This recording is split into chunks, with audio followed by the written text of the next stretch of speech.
A continuación, Quito TV.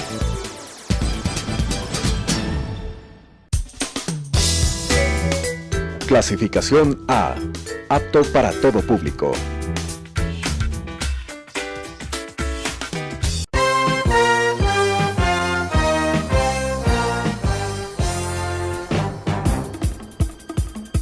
Un tiempo con las noticias desde la capital. Un tiempo con las noticias de la capital. Quito TV. Un tiempo de noticias en Telesucesos, Canal 29.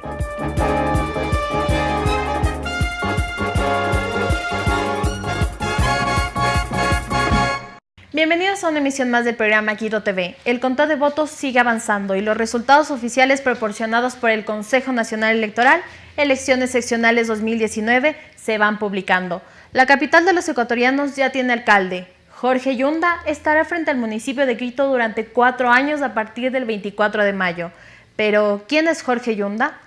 Jorge Yunda nació en la provincia del Chimborazo. Migró a Quito cuando tenía 10 años y se radicó en el barrio San Roque, donde sus padres se desempeñaban en el comercio. Su padre fue zapatero y su madre costurera, quienes, según cuenta Yunda, se esforzaron laborando en varias actividades, emprendimientos propios para educar a sus 5 hijos. Ellos fueron la primera generación familiar que tuvo acceso a la instrucción universitaria. Jorge se graduó como médico cirujano en la Universidad Central durante varios años.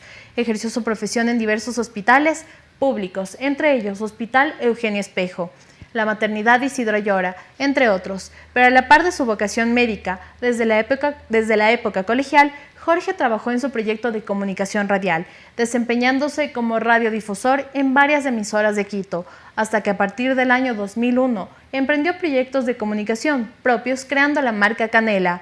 Los resultados que arroja el conteo de votos hasta el momento señalan que Jorge Yunda obtiene el 21,34% de los votos escrutados, seguido de Luisa Maldonado, afín al expresidente Rafael Correa con 18,4%. En tercer lugar, figura quien parecía el favorito de los sondeos de Quito, el exgeneral del Ejército y exalcalde Paco Moncayo con el 17,76%, casi empatado con César Montúfar, quien obtiene el 17,02%. Para dialogar sobre este tema, hemos invitado al analista político, experto en temas electorales, Gustavo Isch, quien nos presenta un análisis de lo que fueron las elecciones 2019. Antes de comenzar con la entrevista, les recuerdo que usted puede seguirnos a través de nuestras redes sociales: Twitter Telesucesos 29, Facebook Telesucesos Quito. Además, encuentre todo nuestro contenido en el canal de YouTube Telesucesos HD. David, Gustavo, comenzamos con la entrevista.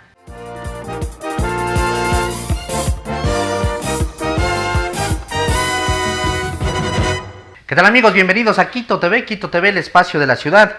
El día de hoy se encuentra con nosotros Gustavo Isch. Él es analista político en temas electorales, es licenciado en comunicación social, tiene estudios siempre relacionados con el tema político, el tema social, económico relacionado, el comportamiento de las masas, de los grupos. Ha participado de ciertas campañas electorales, dando apoyo, sugerencia, asesorando, participando, analizando, y fue parte de Informe Confidencial, ¿no? También... No, perdón.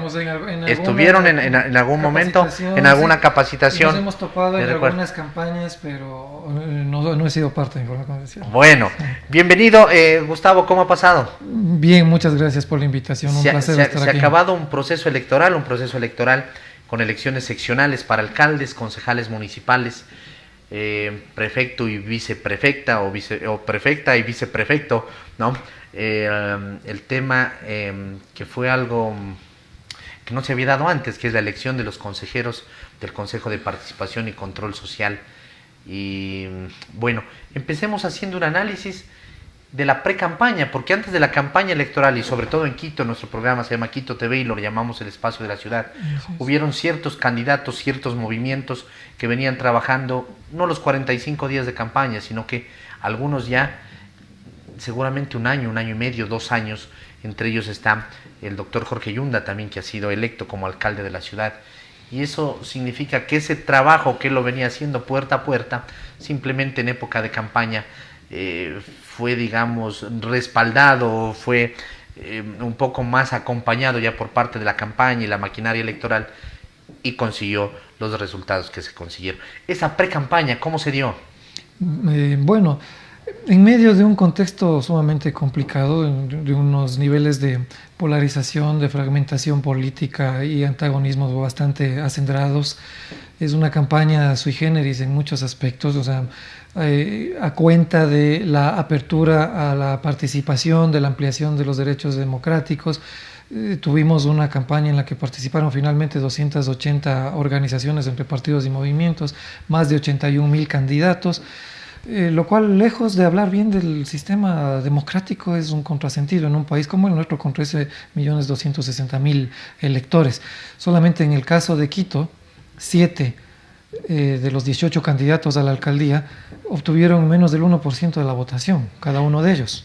Los 4 primeros tienen el 75%. Así es decir, cualquiera que de los 4 primeros que hubiera ganado la alcaldía iba a tener, no iba a representar a la mayoría de los quiteños. O sea, estamos hablando de un promedio de que del alcalde electo o alguno de los 3 que inmediatamente le siguieron en el conteo final y ocuparon los segundo, tercero y cuarto puesto, iban a representar a uno de 4 o a uno de 5 quiteños. Eso dice mucho de un contexto de fragmentación y de dispersión del voto muy fuertes. En lo que tiene que ver con el posicionamiento previo, hay figuras que son conocidas por una serie de circunstancias y las coyunturas electorales permiten apuntalar sus candidaturas cuando finalmente se definen. En muchos casos hay un trabajo en un sentido absolutamente contrario. Hay mucha gente que se lanza a las elecciones a probar suerte, que no ha sido posicionada su imagen, que no ha sido conocido debidamente, y esto toma tiempo. Entonces el posicionamiento que algunos han alcanzado previamente, más que ayudarles a hablar de una pre-campaña electoral, lo que sí significa es que les permitió ser identificados más rápidamente por la ciudadanía. En el caso del doctor Giunda, él ya tenía un pasado político, él fue asambleísta de Alianza País, luego tuvo algo con Centro Democrático, y obviamente al ser un comunicador social le había generado ya dirigente deportivo de uno de los clubes más populares de acá de Pichinchi del país. Le había generado un conocimiento previo. En otros casos, en otras circunstancias, hay personajes que son muy conocidos por su trayectoria política, pero que no se sabía ciencia cierta si iban o no a terminar siendo candidatos. Para que esa decisión se hubiese llegado a tomar, pasó por una serie de procesos, entre ellos uno que es fundamental, el tema de las alianzas. Y las alianzas terminaron finalmente de coserse prácticamente la última semana previa a las elecciones, y en el caso de las listas para concejales ni siquiera terminaban de aclararse muchas veces en algunas organizaciones políticas. Hubieron alianzas, si no había alianzas seguramente teníamos incluso más candidatos a alcaldes. Probablemente, y el tema es que aquí en Quito, aquí en Pichincha, se partió mucho de una serie de errores estratégicos y de conceptualización. Primero relacionados con la información que estaba siendo provista por parte de las encuestas, y luego ya en función de esa información del delineamiento de los planes de campaña. Ha habido en este caso demasiada vanidad, demasiado egocentrismo, demasiada incapacidad de entender que una elección de esa naturaleza iba finalmente a arrojar los resultados que tuvo. Empezar una campaña electoral, como en el caso del general Moncayo, con una pre-campaña previa, larga, de posicionamiento, puede generar 2 efectos. Uno, que la gente se canse, y otro, que los votos duros de ese candidato se consoliden, pero muchas otras personas estén a la espera de ver cómo se termina de configurar una papeleta electoral. En el caso del general Moncayo es evidente a la luz del día que esa enorme ventaja que él tuvo al inicio de la campaña, al igual que el candidato a la prefectura, el capitán Zapata, se fueron diluyendo con el paso de los días, por una serie de circunstancias. ¿El no debatir puede haber influenciado? A ver, siempre se habla que el que va primero se niega al debate, sí, para no perder ese posicionamiento. Justamente lo que son las cosas. Hoy tuvimos una entrevista con el director de Informe Confidencial en otro prestigioso medio de comunicación como y ahí estábamos en franco desacuerdo. La academia, la política, la experiencia dice que cuando uno va primero no tiene por qué debatir con los que no tienen, sobre todo, ninguna oportunidad de ganar, porque lo que está haciendo es proveerles de una tribuna gratuita para que sean un poco más conocidos. Y más allá de eso, porque finalmente esos candidatos no van a poder alcanzarlo, pero hay el riesgo de que en medio de ese debate se produzcan cierto tipo de efectos que desalienten el voto de algunas personas, sobre todo las que se encuentran entre los blandos y los indecisos. Entonces, la recomendación técnica es no debatas. En la historia de las campañas electorales y de la consultoría política, hay quien dice que nunca en la historia un debate cambió las cosas, que un debate produjo ganadores y vencedores. Yo estoy en desacuerdo con ello. Yo puedo hablar de 2 debates en los que fue fundamental ese factor. El debate entre Kennedy y Nixon en Estados Unidos, además por primera vez televisado, y el debate entre León Febres Cordero y Borja, si aterrizamos aquí. Entonces, ese, por ejemplo, es un criterio de mis colegas de Informe Confidencial que yo no comparto. Segundo, cuando uno ve que su voto duro empieza a diluirse, que yo tengo un 32%, un 36%, y empiezo y llego a un techo por semana. Llego a un techo y no crezco, y los otros son los que empiezan a crecer. Que todo el mundo me ataca, porque a Moncayo le atacaron 17 candidatos. Así es. Todo el mundo le dio a Moncayo. Hasta el aluvión le perjudicó a Moncayo, porque se generaron en las redes sociales comentarios achacándole la culpa de algo en lo que él no tenía nada que ver, que él representaba una alianza con el alcalde saliente Rodas. Todo el mundo le atacó a Moncayo. Si yo estoy como en el equipo de campaña y veo que eso está ocurriendo, el tema del debate lo pienso 2 veces.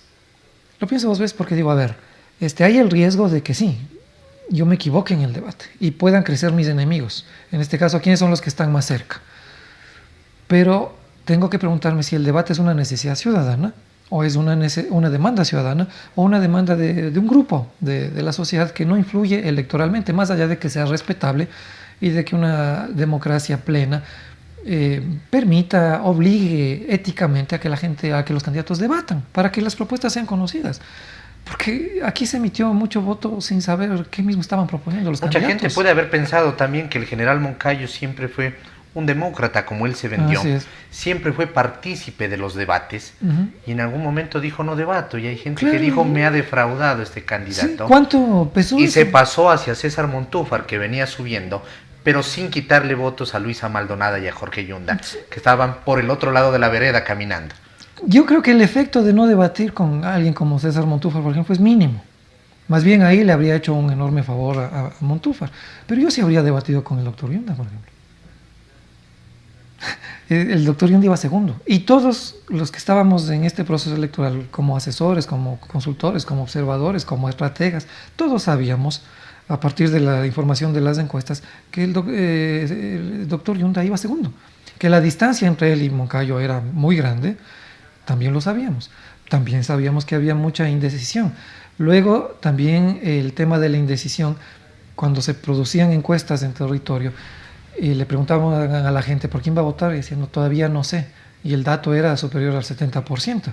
Cuando se le planteaba al entrevistado, al encuestado, una papeleta simulada ya con todos los nombres de los candidatos, y se le repetía la pregunta, ahí decidía. ¿Qué es lo que pasó con Moncayo? Simple y llanamente pasó que él no tenía muchos votos duros, tenía demasiados votos blandos, que no es lo mismo que indecisos. ¿Estos son el indeciso es el que, claro, no, el indeciso es el que no sabe de los 18 por quién va a votar, que de pronto anula, que de pronto en blanco, o que de pronto por este sí, por aquel no, ya veremos, y es el que se decide el día de la elección. El blando es el que dice, sí, yo creo que voy a votar por Holguín, sí, no, mi voto va a ser para Moncayo, pero no es un voto militante, no es un voto absolutamente viable. Deciden. Y ante una serie, claro, y ante una serie de acontecimientos, y entre ellos, por ejemplo, el tema del debate, puede que haya dicho, aquí percibo mucha arrogancia o inseguridad. Entonces, puede haber sido un factor para que el voto blando, sumado a otra serie de factores, también le hayan seguido mermando votación al general Moncayo. Y también, miren, Yunda no debatió. Tuvo exactamente la misma lógica. ¿Por qué razón? Porque a Yunda todo el mundo lo atacó, menos Moncayo, el primer mes de campaña. Y fue una campaña de 45 días. Yunda se dedicó a hacer lo suyo desde antes, pues, por ser radiodifusor, por haberse afincado en una y haberse decidido a ser candidato mucho antes, se dedicó a defenderse de los ataques de los 17 y de los medios de comunicación, donde muchos periodistas le cuestionaban por su vinculación con el reparto de frecuencias durante el correato y ese tipo de cosas, y una serie de denuncias adicionales. Además, él eventualmente se defendía en los medios. Pero, ese fue el debate de él. Sí, en los primeros 30 días. Así es. Pero no dejó de hacer lo otro, no dejó de conectar con su electorado duro, no dejó de tener cautivo al electorado duro y no perderse en las burbujas de las redes sociales y de los medios de comunicación, que son burbujas. A ver, ¿en qué sentido? En los medios de comunicación y en las redes sociales se manifiesta una serie de percepciones, una serie de opiniones, pero no está ahí la mayoría de votantes. Así es. Por algo se llaman medios virtuales los que están en las redes, son realidades virtuales. El Twitter, que es la red donde se privilegia la discusión política, no llega a captar más del 5,6% de personas y de internautas metidos ahí haciendo política. Hay un porcentaje de los que están en redes que están en Facebook. De ese porcentaje que están en Facebook, digamos que de los internautas, porque no todo el mundo está en redes, sino de los internautas, el 70% prácticamente, el 67% prefiere el Facebook. Y cuando usted les averigua el tema de la política en Facebook, más del 40% de esa gente no está en política en Facebook. Pero no, aquí los políticos pierden de la perspectiva y creen que hacer política es estar en los medios, que hacer política es estar en el Twitter. Entonces tuvimos un candidato a la alcaldía de Quito que se le llamó el rey del Twitter, era el que más tuiteaba, un candidato que fue el rey del Facebook. Se le llamó incluso el alcalde del Twitter. Sí, y no quiero decir quiénes son, pero la gente sabe a quiénes me refiero. Y en territorio, a inundar la ciudad con carteles, uno de ellos, más que cualquier otra candidatura. Y los botes los postes no votan. Los carros de las caravanas no votan. Las concentraciones que antes uno tenía como uno de los datos que le permitían presagiar algún resultado electoral, una plaza llena en tiempos de la vieja democracia, ¿no? Antes de que exista la tecnología, la inmediatez en la comunicación, la profesionalización de la consultoría política, ya dejaron de tener la importancia que tienen. Ahora hay grupos a los cuales se les convoca para que asistan a un meeting y al día siguiente están con otro candidato en otro meeting. Y eso lo saben todos los políticos. Entonces, pensar que porque lleno de twitters, lleno de likes en Facebook, pago además para que eso se vaya multiplicando, pongo mensajes falsos diciendo ya ganamos, vamos a ganar, no perdamos de esto, o que promueve una gran caravana, o que lleno la ciudad, los postes de la ciudad con afiches, y ya tengo el triunfo asegurado. Eso es un error estratégico. Hay que saber cuándo debatir, hay que saber cuándo no hacerlo, hay que saber con quién. No es pretexto decir, son 18 candidatos, eso es un circo, yo no voy a debatir con 18, eso es imposible, eso no es serio. Bueno, pues debata, si es que le interesa realmente, debata con el que le sigue. Incluso hubo una invitación por parte del medio de comunicación, incluso a última hora, a que debata Jorge Yunda con exactamente, Paco si es que no quería hacerlo por alguna razón. ¿Eso cuánto determinó la pérdida? Yo pienso que muy poco, pero todo fue sumando para que la candidatura... Además con porcentajes que son... Claro, son mínimos. Son mínimos entre candidatura y candidatura. 17 y pico a 19. Ese 2% pesó. Exacto. Entonces, ninguno de los 3 o 4 primeros hubiera contado con una representatividad importante en el caso de ganar las elecciones. Esta es una elección también atípica en ese sentido para el caso de Quito. El doctor Yunda llega con el menor respaldo popular en votación desde tiempos de Yamil Maguad. Yamil Maguad empezó su primera elección con el 50,9% de apoyo. En la segunda elección me parece que tuvo un número similar, un promedio similar, 50 creo que con el 57 en algún momento. Sí, luego bajó en la segunda elección también. Mauricio Rodas con 58, con el 58. Barrera fue el que menos votos tuvo, con el 43, perdió la segunda en la reelección.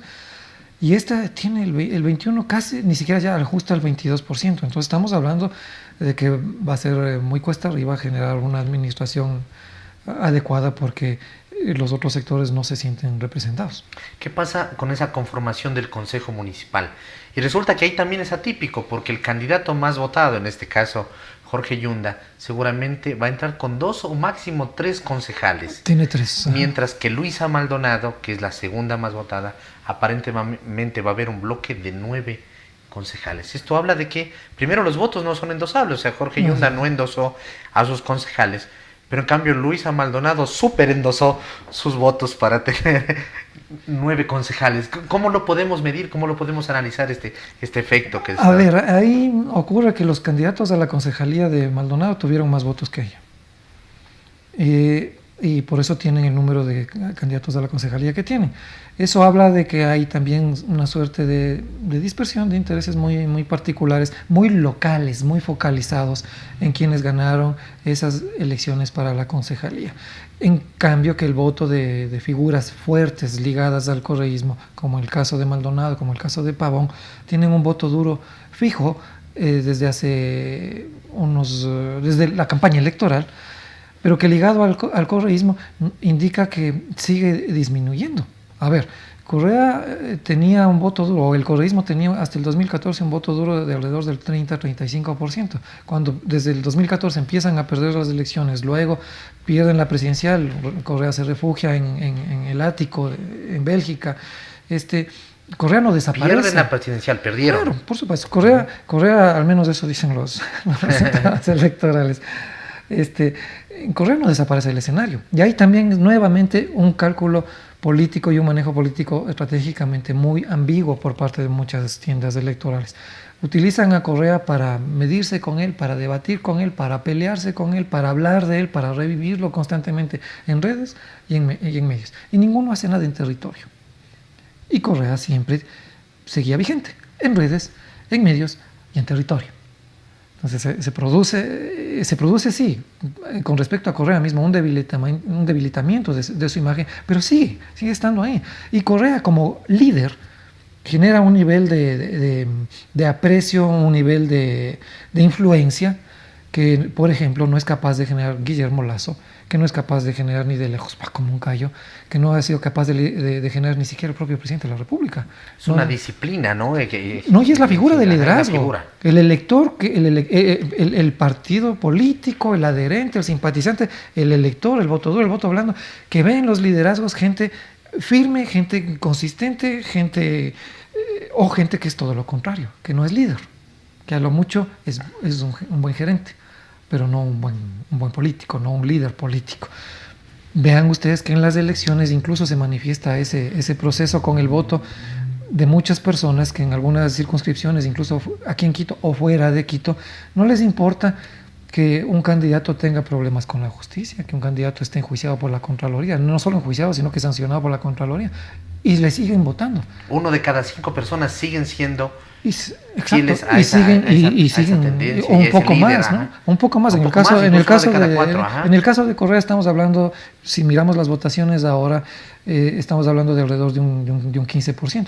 Ha bajado, o sea, sigue bajando, pero está ahí. Y está ahí permanentemente, tiene más incidencia que otros liderazgos políticos. Guillermo Lasso, creo, un porcentaje insignificante en la alcaldía de Quito. Es el gran perdedor de estas elecciones junto con Alianza País.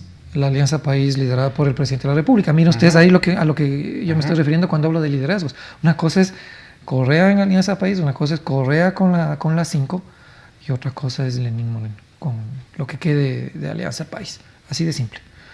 Se habla de que esas elecciones también son prepresidenciables. Sí, sin ninguna duda. Es una medición.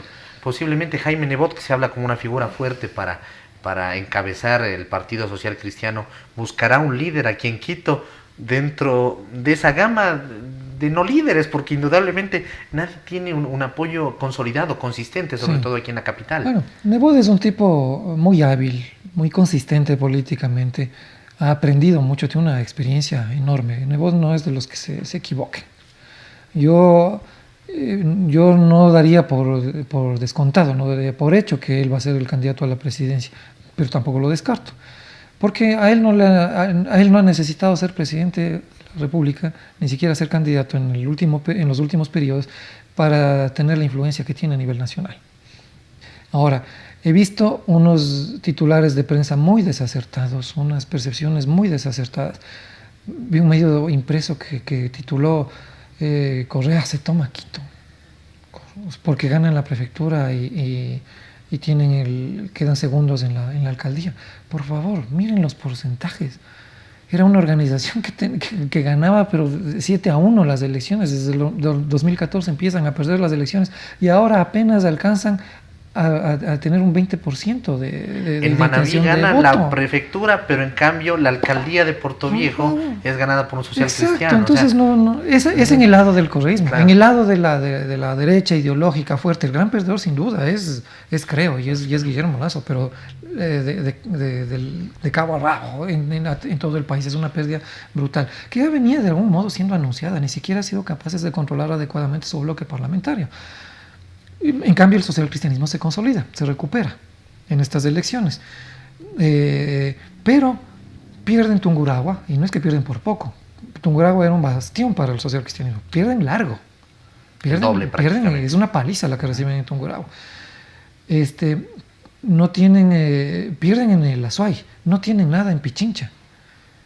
Tienen con alianzas algunas prefecturas que no les pertenecen a ellos. Pierden en Machala. Pierden, que era una elección cantada para ellos, en toda la provincia del Oro, donde estaban papá candidato, hijito candidato, sobrino candidato, todos del Partido Social Cristiano, todos pierden la elección. Es decir, no es que tampoco el Partido Social Cristiano ahorita es tan potente, es una fuerza arrolladora y va a permitir es esa figura de Jaime Nebot. Exactamente, lo que se ha configurado ahorita es en el sector de la derecha la preeminencia del Partido Social Cristiano, la derrota amplia de Creo.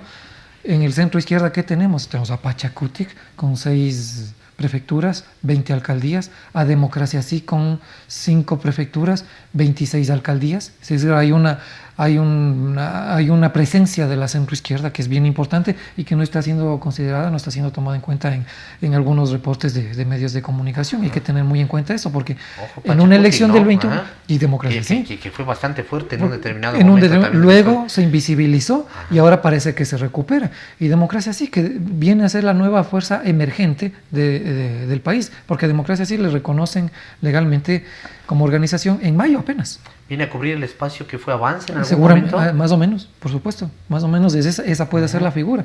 Entonces, de aquí al 21 sí hay esos cálculos políticos. Sin duda, estas elecciones intermedias fueron un termómetro.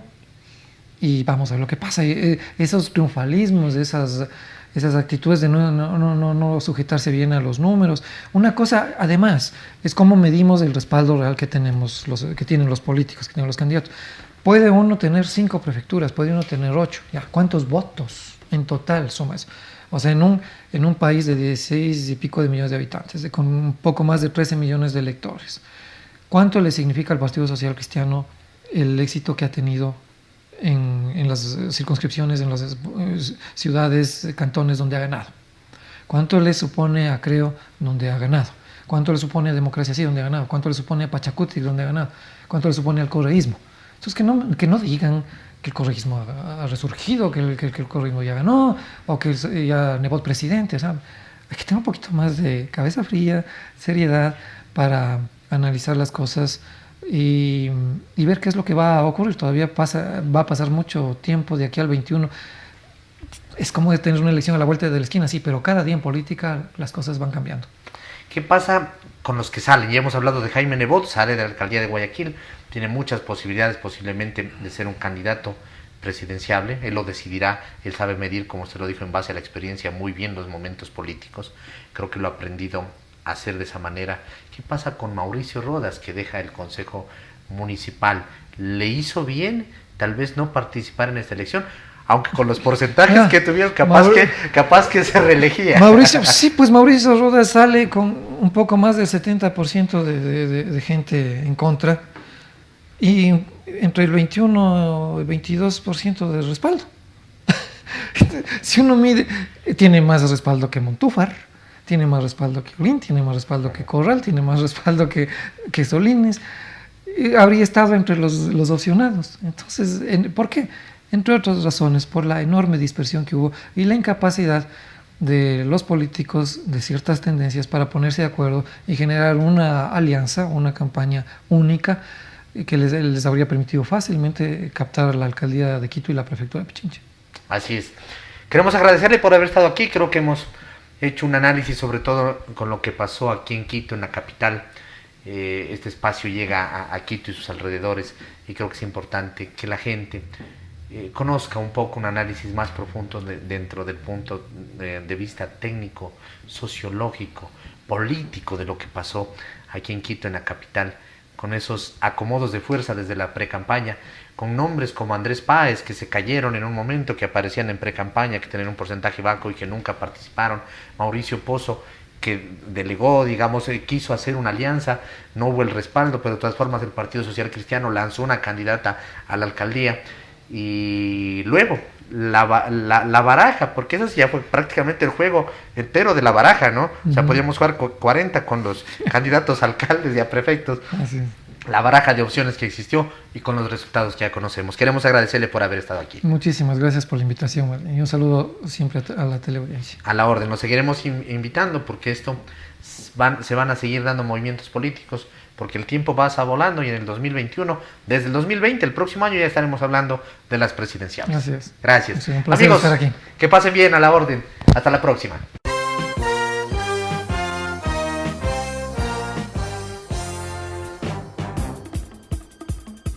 Un tiempo con las noticias desde la capital. Un tiempo con las noticias de la capital. Quito TV. Un tiempo de noticias en Telesucesos, Canal 29.